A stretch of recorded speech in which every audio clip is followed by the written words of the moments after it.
Spaghetti strips. So the first thing you want to do is get a square. Get a square and draw your cross grain. And then chiffon, yeah. And then, I mean, if you do this, if you don't want to waste your chiffon like me, I would accept this in whatever. Don't do it in muslin. Okay, not in whatever. In something slippery. Yeah. Something slippery. Lining. I would accept this in lining. Okay. This bias strip, how many inches would you prefer? I think she wrote it down. She wants it to be. Nope.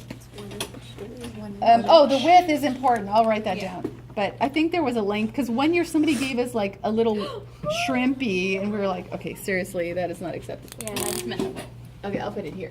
Bias strip should be 1 1/4 inch width, and let's just do 10-inch length. And if you only have 8 inches for your chiffon, fine, I'll accept that. because when you sew it, won't it stretch into 10? No, I'm going to sew this because we will not be stretching this. I'm going to talk about that. Okay, so first thing, you got to get an actual bias. So you do your cross grain, draw a line, then you do your lengthwise, draw a line. And then now you go in between the two, you find the crosshairs, and you pivot the ruler until you have an exact 45-degree angle, chalk the line. Once you've chalked one line, you can just start laying this ruler down and just start going quickly and 1 1/4 and just go through all of them like that. It's very tricky to cut, this isn't chiffon, but it's pretty slippery. So it's very tricky to cut a chiffon or a slippery fabric. So when you're cutting, you have to be careful because watch how this is going to start moving from my scissors. You see how it wants to move away? So, well, that wasn't really moving, but here I'm going to make it. Do you see how it's moving away? Like there, I purposely did it. Okay, so what you want to do is you want to be really careful of how you use your scissors. So at the bottom of your scissors, you'll notice there's always like a flat base, right? So you want to have your scissor, this part, the tip touching the table. You want to open your scissors and then you want to completely close them in one shot. So none of this. That really shows up in chiffon. This is like also going to be practice for cutting chiffon. So you want to open your scissors and then you want to intentionally like cut it. Oops, that was a horrible cut. I should probably go iron this. So you want to really get it to be nice and straight. So don't do that little snippy cut.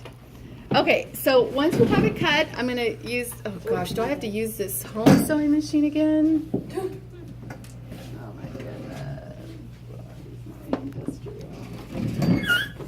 All right. So this is 1 1/4 inch. So you just bring it so that it is